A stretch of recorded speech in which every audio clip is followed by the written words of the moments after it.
les amis, c'est Hervé. J'espère que vous avez passé une très bonne nuit dans la présence de notre Seigneur. Et ce matin, nous allons partager la parole alors que nous sommes en isolement, alors que le monde entier est sous le coup de cette pandémie. Le Seigneur permet ces instants qu'il a disposés, je le crois, pour nous amener à la réflexion, à la repentance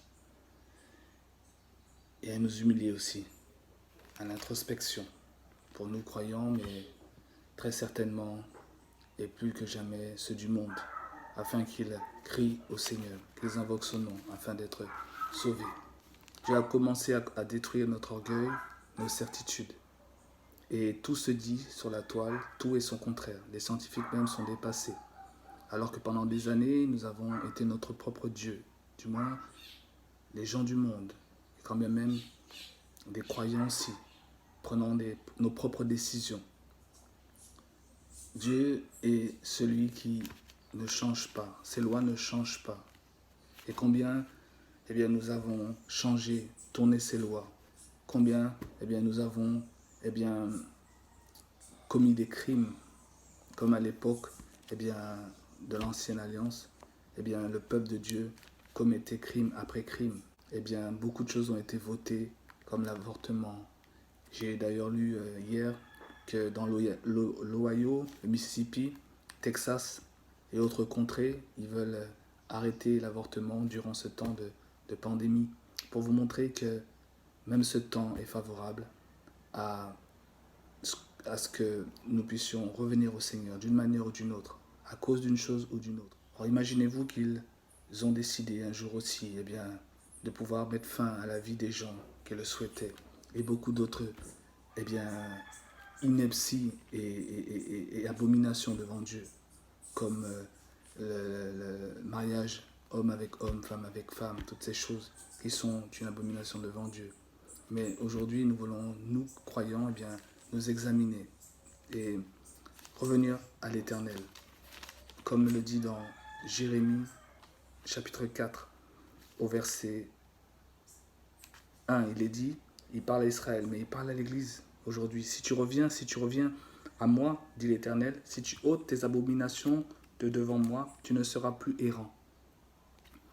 Si tu jures l'Éternel est vivant avec vérité, avec droiture, avec justice, alors les nations seront bénies en lui et se glorifieront en lui. Car ainsi parle l'Éternel aux hommes de Juda et de Jérusalem. Défrichez-vous un champ nouveau et ne semez pas parmi les épines. Circoncisez-vous pour l'Éternel. Circoncisez vos cœurs. Et Église, je t'encourage, frère, sœur, à circoncire ton cœur, c'est-à-dire à te dépouiller des choses de la chair, les choses mondaines, les choses qui sont contraires à la bienséance du Seigneur.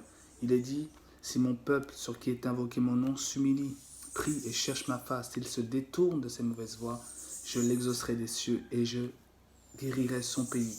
L'Église a un grand rôle, puisque l'Église porte le nom de son Seigneur, Jésus-Christ, et c'est nous qui devons intercéder pour ce monde, afin qu'il sorte de cette ignorance, pour ceux qui le peuvent, bien sûr. Et dans ces temps, nous voulons nous inclure dans cette situation. Rappelez-vous, dans 1 Chronique, chapitre 21, David avait péché lorsqu'il fit le dénombrement. Et l'Éternel a voulu et a châtié le peuple.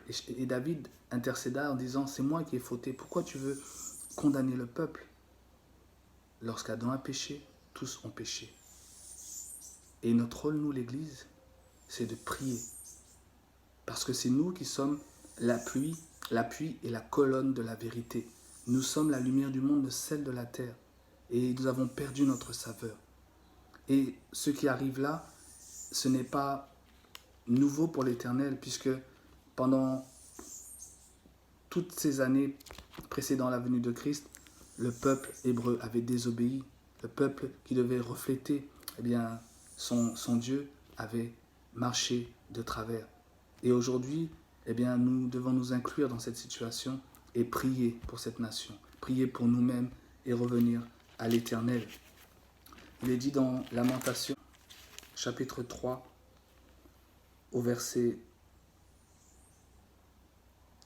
31. Car le Seigneur ne rejette pas toujours, mais lorsqu'il afflige, il a compassion selon sa grande miséricorde. Car ce n'est pas volontiers qu'il humilie. Verset 33. Et qu'il afflige les enfants des hommes. Quand on foule aux pieds tous les captifs du pays, quand on viole la justice humaine à la face du Très-Haut, quand on fait tort à autrui dans sa cause, le Seigneur ne le voit-il pas? Qui dira qu'une chose arrive sans que le Seigneur l'ait ordonné? Qui dira qu'une chose arrive sans que le Seigneur l'ait ordonné? Le Seigneur n'est pas surpris. C'est le Seigneur qui décrète. C'est le Seigneur qui est au contrôle de toutes choses. Alors je t'encourage à t'en remettre à lui, à veiller, et bien sûr ta famille, dans la prière, mais aussi avec les gestes barrières, etc. Mais ne pas te laisser dévier par tout ce qui est dit sur la toile, tout et son contraire.